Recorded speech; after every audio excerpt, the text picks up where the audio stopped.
I think you all know today is Lincoln's birthday. And here we celebrate the day of one who is supposed to feed the slaves of our land. On Monday we will celebrate the birthday of one who will feed us all, including the slaves, from British tyranny or control. And yet today, after these many, many years, we find the entire nation rising up demanding freedom. Freedom now, freedom now. You see all these fellows in their demonstrations. And that goes not only for the minority group, but for the entire country. They want freedom. Well, the freedom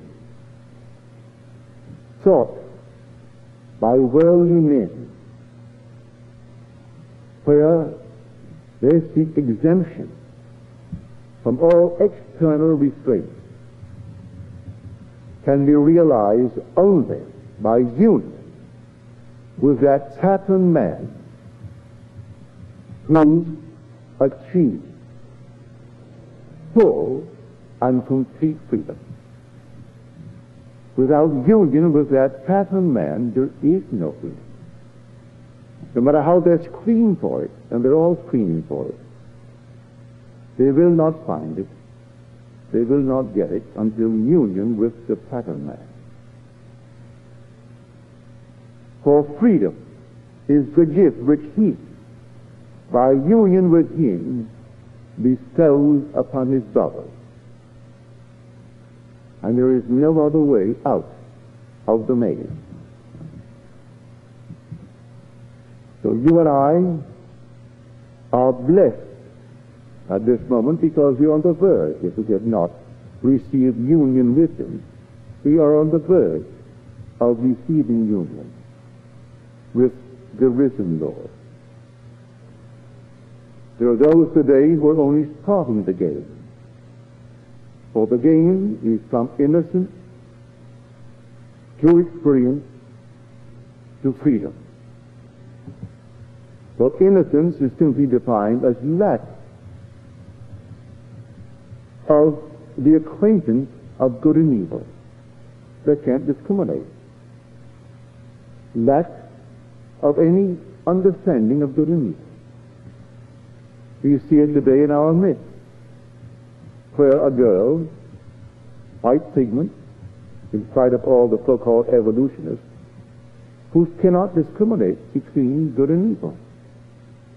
She could murder 8 people in cold blood, cut them into pieces when they plead for mercy, and beg to be spared. And she said, but she didn't do wrong. Whatever she did, it was right. If she did it, it was right. No concept of good and evil. He only begins the journey now, and yet he's in a garment, white skin, long, straight hair, not kinky. And people think she is an evolution out of the dark skin. What nonsense. Here is a child beginning the journey. She hasn't the slightest concept of good and evil.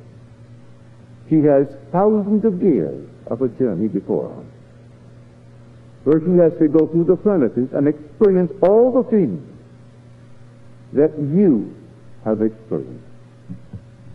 But in the end, as we are told so beautifully by Blake, whom God afflicts for secret ends, he comforts and heals and calls them friends.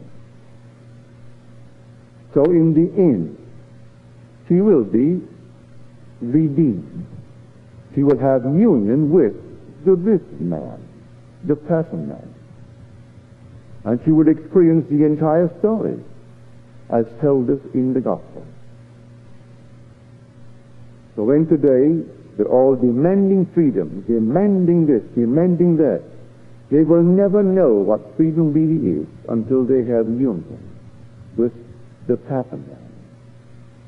When that pattern is like taking a steel and impressing it upon wax prepared to receive the impression. And so when he embraces you, or in whatever form, you have union with him. He leaves his impress upon you, just like a seal upon wax or clay. And then that impress unfolds within you. As it unfolds within you, you are set free. And you aren't really set free until you find the Son. For if the Son makes you free, you are free indeed. Whose son are you, young man? Go find out whose son that you is. For I want to find his father. And so the son one day is found, and he stands before you. And you know, without any uncertainty, he is your son. And he knows you are his father. Then you are free. Free indeed. So it doesn't really matter what happens thereafter. But it starts from plain innocence, where a complete lack of any acquaintance with good and evil. Then we pass through experience. Well, experience is actually living through something, so that we now know it firsthand, rather than by hearsay. We all live through that experience last Tuesday morning. Now, our friends called us. We had 12 calls from the east. New York, Cincinnati, Jersey, and so on, to ask about us. Well, we can tell them nothing happened. A few things were broken, not much. No damage to the house. A couple of pieces of china, a few vases, and of course the things that fell off the wall, we could always put them back. But there's really no damage. But we had the experience of the shake. And we all had it. I can tell them, but that's hearsay, as far as they're concerned.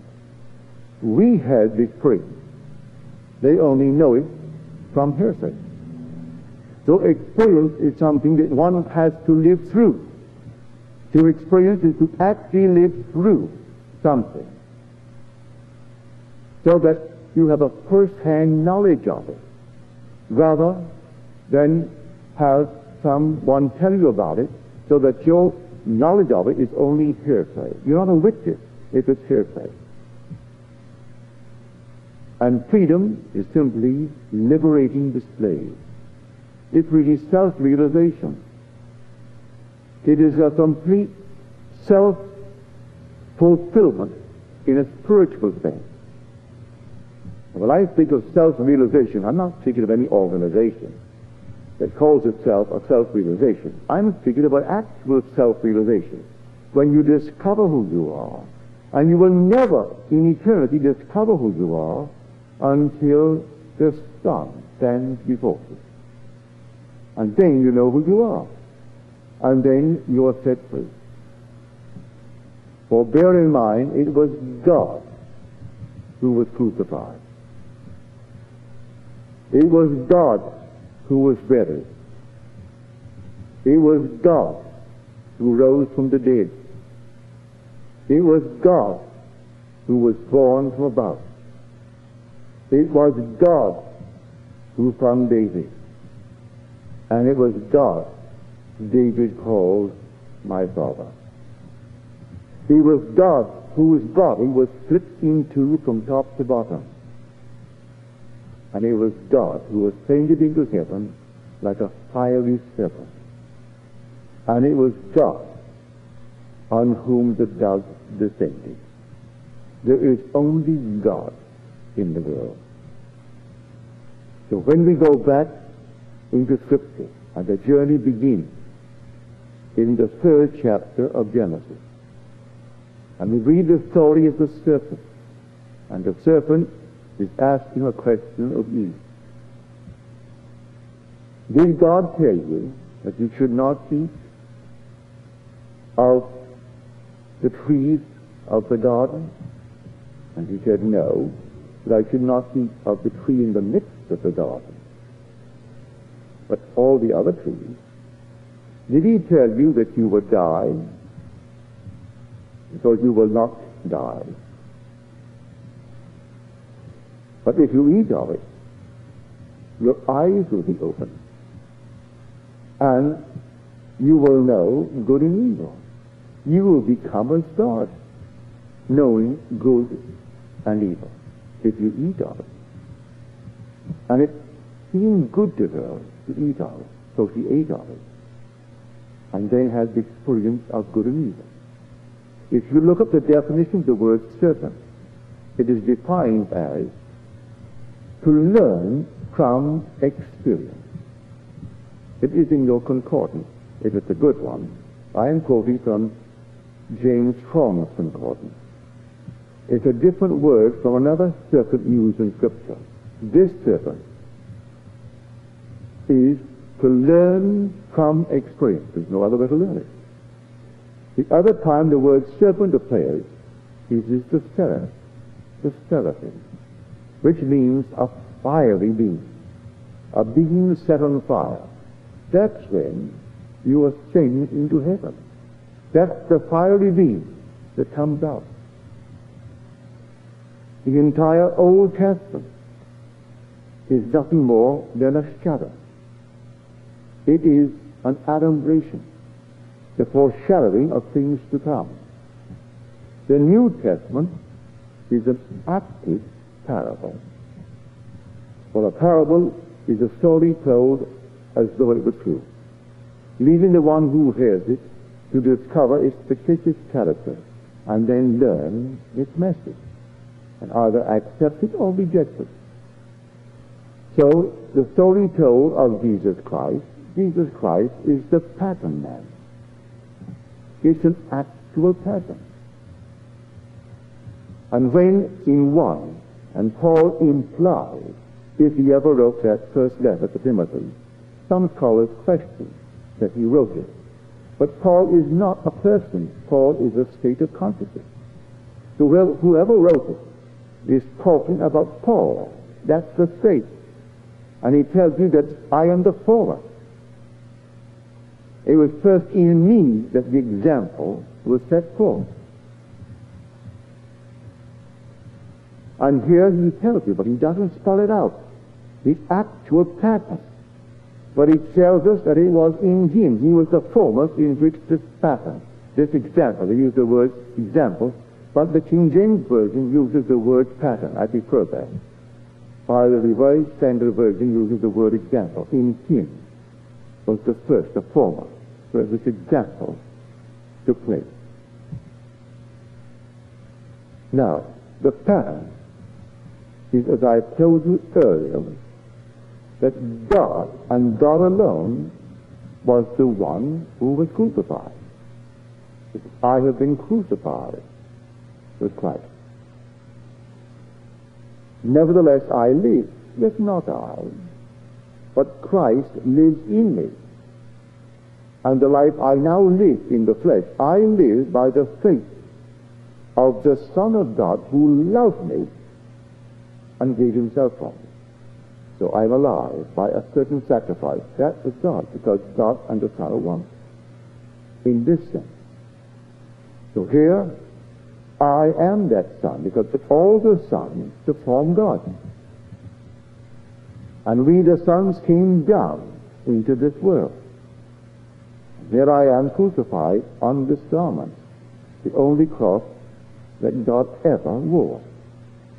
And I am buried in the tomb of this garment. And in that tomb, as told me in the 8th chapter of Ezekiel, I have made, oh, what horrible images I have engraved upon the interior of that tomb.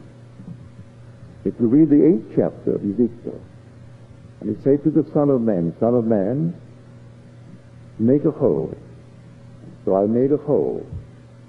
Now he said, go in and see what the elders of Israel are doing. I went in, and I saw all these engravings upon the interior of this wall. And they made horrible things. And they worshipped beasts, birds, and horrible things. That's what everyone does in this world, rather than to fall in love with the pattern, but they didn't know the pattern. Now the pattern has been sent to you. The pattern has appeared in actual living reality. Will you accept the pattern? And the pattern is, give up all these things that formerly you worshipped and thought that they would save you and they would do this for you, and fall in love with the pattern. For Jesus Christ is the pattern man.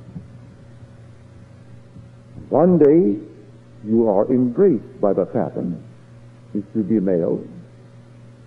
The other could be in another form of embrace, but it's the same impression left upon the one embraced, left upon the one that was embraced in love.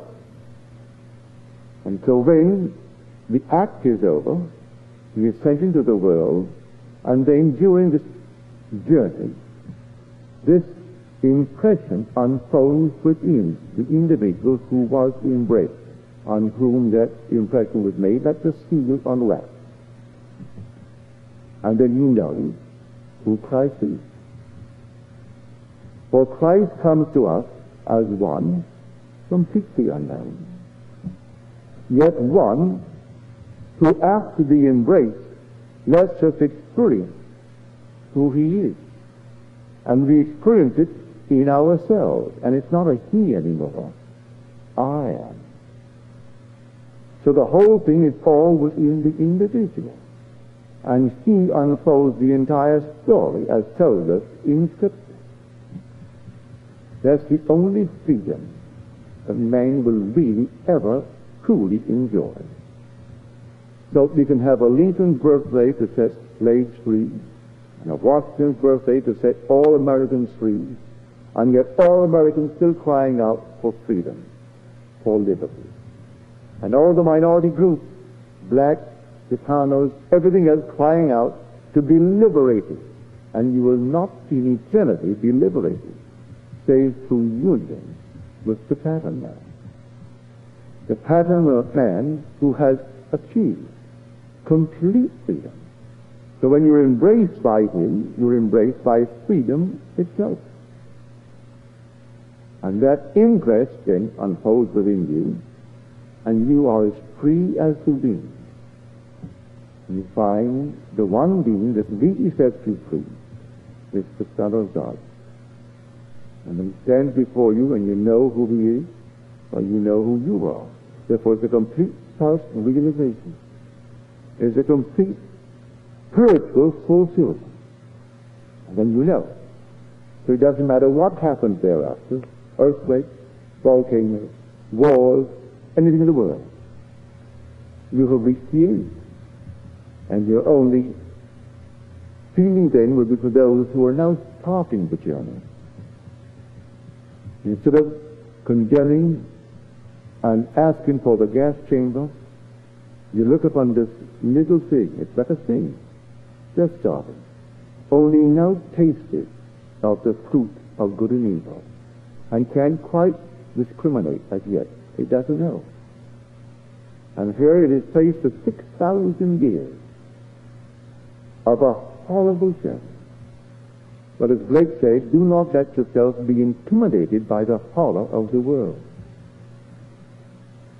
Everything is ordered and correct and must fulfill its destiny in order to achieve perfection.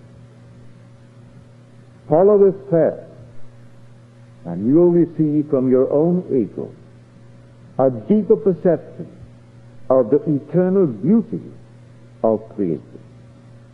You'll also receive an ever-increasing release from that which now seems so sad and terrible. So she started, and you and I are in it. And we'll wait for her after the unnumbered years that she has to travel. For she has to go through all that you've gone through. But God in his infinite mercy has hidden it from your memory. Hidden it and still allows you to condemn and do the things that normal man will do when they read these things in the paper. Why did it happen to me? Why did it happen to so-and-so? And yet we all shared a common experience that here's the moment. Some had a greater blow than others. But we all shared the experience, and you can't deny it. Well, that is something to be grateful for. You experienced it, and you're made up of what you experienced.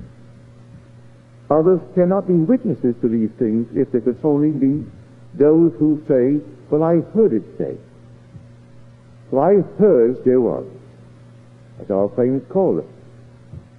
Our sister-in-laws from the east, my niece from Cincinnati, others from different areas, and they're all calling.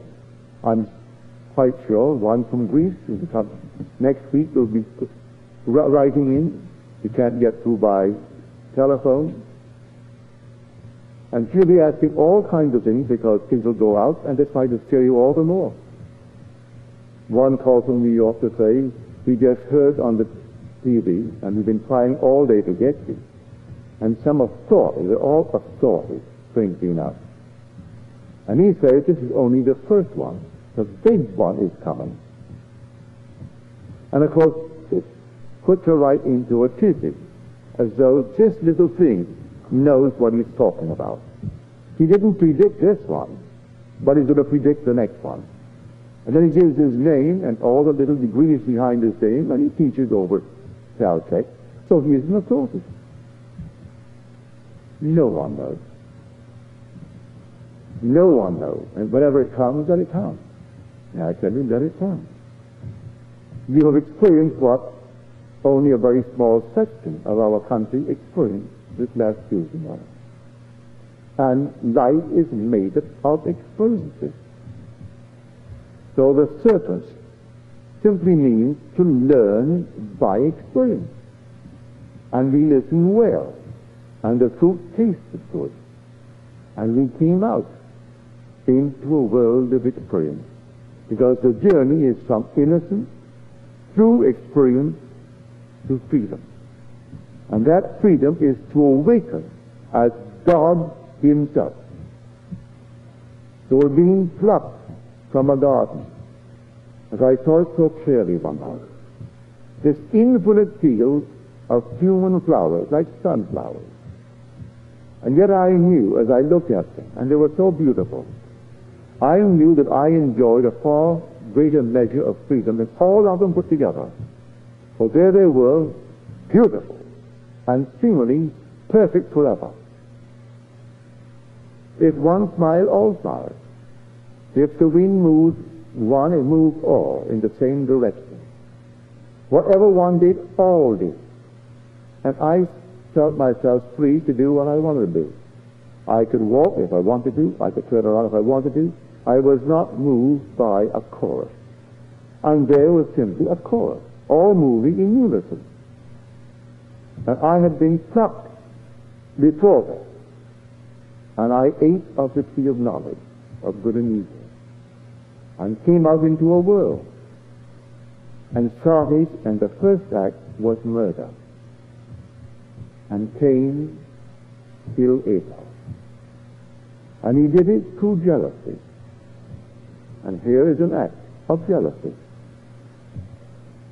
He envied their position in the world, envied their wealth, envied what they had, and felt no remorse in killing, but none whatsoever, even to this moment. But he just eaten of the tree of knowledge. And our great anthropologist will tell us he is so advanced beyond the black man from Africa, or the great unknowns of, say, Peru, the great Indians that are still in the dark ages, like Pontius. It is only just prepared in these garments that are forever. For all these things are forever. This is part of the structure of the universe. And he simply assumed a certain garment. And for the first time she appears in the world, came from the world of innocence into the world of experience. And now she is faced with thousands of years of sorrow But in the end, that merciful God will step beyond and redeem her into his body by union. And there will be union, and then the imprint will be left, and that imprint is the way of escape. And it begins with awakening within the grave being those stars. And then coming out of that star, and that is your birth. And then discovering God's Son as your Son, and that's your freedom. And then comes the great fit of your own body from top to bottom. And then your sent as a fiery serpent back into heaven from which you descended. And then comes the seal of approval, the descent of the judge, which smothers you in love because it approves your entire journey. And all will return. So here, you are at the end. I can tell you that. You are at the end. And she is at the beginning. And so all that you can really pour out to her is nothing but compassion. Pity. Because she's beginning what now you're ending. You've gone first, she's done the same thing. And so what I quoted earlier from that statement of Blake as he revealed it to one called Matt Beckman. And in vision, Matt Beckman saw him and hailed him. And so there was that great Jesus. And he waved to me and hailed him. And then he said, do not let yourself be intimidated by the horror of the world. And then he told him why. For everything is ordered and correct. Must fulfill its destiny in order to achieve perfection. And then he asked him to please follow this path. And if you follow this path, you will receive from your own ego a deeper perception of the eternal beauty of creation. You'll also receive an ever-increasing relief from all that now seems so sad and delicate. So here, we celebrate Lincoln's birthday, but you and I are searching for, and some of us have already found, the real one who sets us free. For he didn't set the minorities free, for they're still begging for freedom. And Washington didn't set us free because we're still asking for, well, at least financial freedom. We're burdened with taxes, we're burdened with this, we're burdened with everything. And so he didn't set us free. And not a thing in this world can set us free but union with the pattern man, who has already achieved true freedom. And union with him is an impression on us, like the seal on prepared wax. And the perfect impression is there. Then we bear the express image of the invisible God. And because it's rare, when we are sent into the world then, to tell what happened to us, in that interval, that impress begins to unfold within us. And we know who we are. We are the God who was in the beginning crucified, who was in the beginning buried in the human cloud, and who rose from that grave, and who came out, and they called him born from above, and who found God's only begotten Son that was nearest to his heart, that did all his will, and his name was David, and David called him Father, and in whose body was split from top to bottom, and then who, after the split, ascended like a fiery serpent into heaven. And then that God descended upon him. And then he knew exactly who he was. He bore the burden for the allotted time, as you have borne it for the allotted time. And then the long-lost rank is now restored. And the God you were before you descended is the God that you have returned to, only augmented by the experience, which you could not know without the experience. For you are immortal, and you would not know a thing concerning death unless you experience death. How would you know it? Faith through hearsay. So I could tell all the gods of the world about death. What would they know about death? They are immortal. They cannot die. But you and I came down and experienced death. We go back augmented, beyond the wildest dream of what we were prior to our descent. For we have experienced death beyond speaking from hearsay. We are experiencing things, and therefore we will speak as true witnesses. I can't be a witness unless I can speak from experience. I go back as a witness to my victory over death. So that's what we are this day in this wonderful world of ours. So this symbol of freedom, and everything in the world is a symbol anyway, Lincoln is but a symbol of the freedom of minorities, wasn't a symbol of the freedom of a nation from a foreign control. But Jesus Christ is the pattern man that is the true liberator of the world. And until one has union with him, he cannot find freedom. But he cannot find the Son. And when the Son sets you free, you are free indeed. So we are told in Hebrews, although he was a son, yet he learned obedience through the things he suffered. Although he was a son, he learned obedience through the things he suffered. You are the one spoken of. For the entire Old Testament is simply the shadow, the copy of the eternal thing. And the New Testament is its fulfillment, but told in the form of a parable. And you and I have to experience the true story of that parable. And when we tell it, those who are still along the way, they reject it. They can't quite grasp it. They can't believe it. So they reject it. That's all right. Don't give up. You tell it because you speak from experience. If you're speaking from experience, you tell it. And a friend of mine called me from Cincinnati because he tried to get through, and I couldn't. No one was on. As far as I'm concerned, no one was calling. He said, I didn't find for 2 days to get through. When he finally got through, he asked me to explain.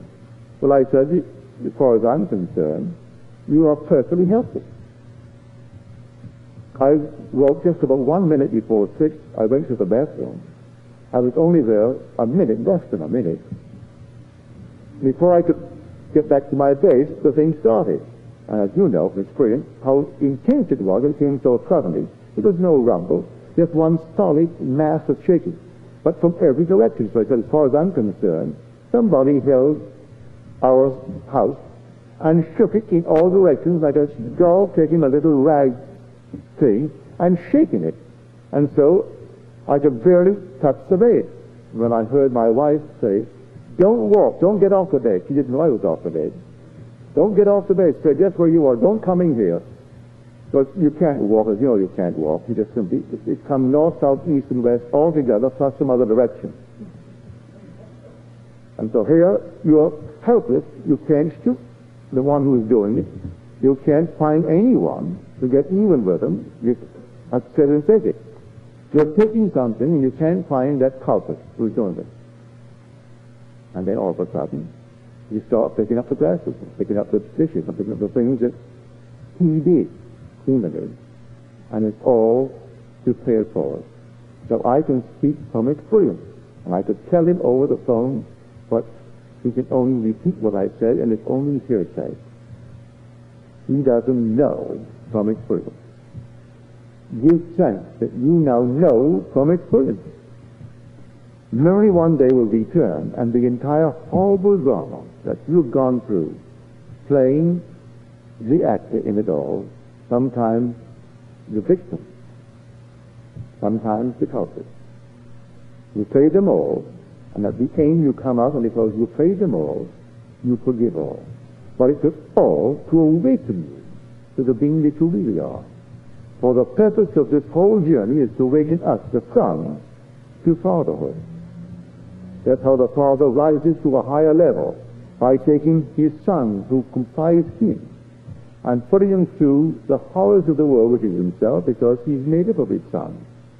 And then putting us through all that we go through, he, the one Father, comprised of the Son, is lifted to a higher level. And we have expanded beyond the wildest dream by this primitive in this world of horrors.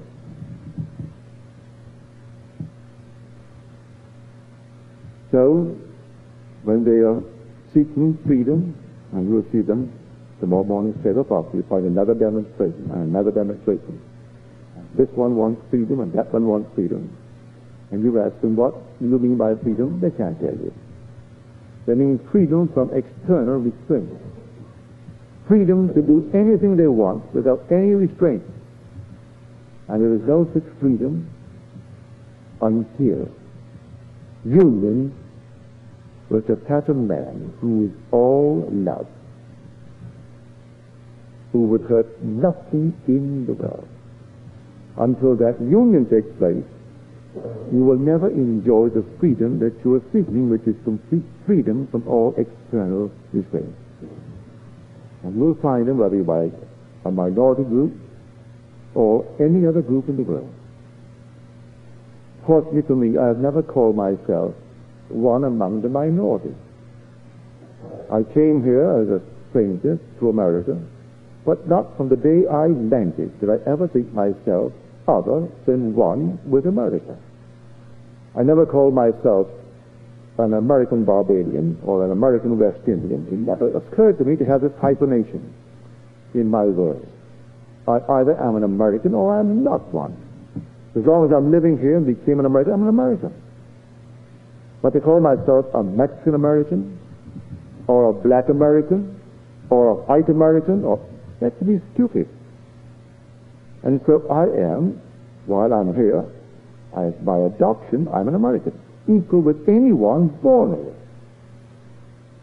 as far as the outer garment that I wear.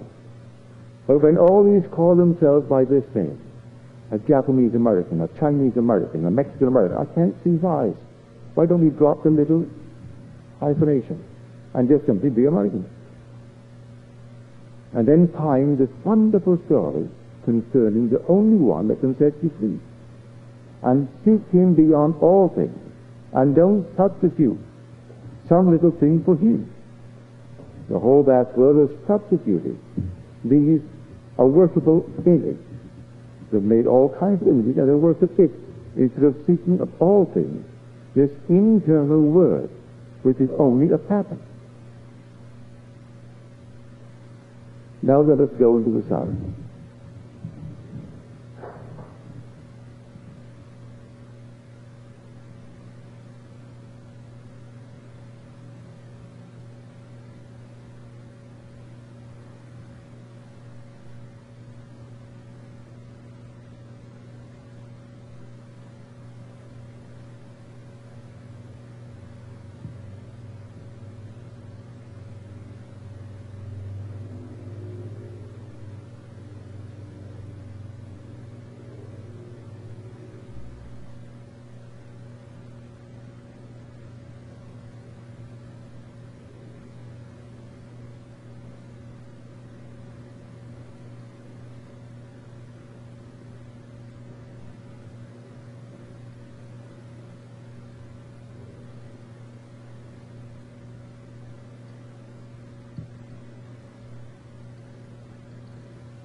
Good.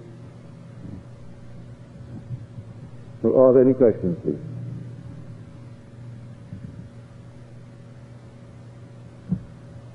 Any questions?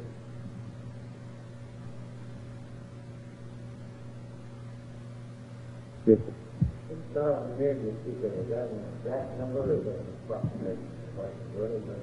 The Bible implies it by saying 1,000 days or 1,000 years as a year in the eyes of God. And if he took 6 days in which to form his image, well then we conclude it's 6,000 years for the journey.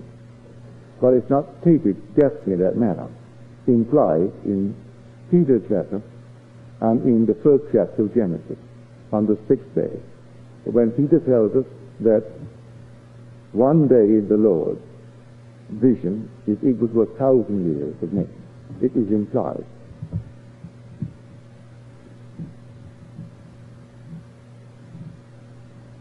Any other questions, please?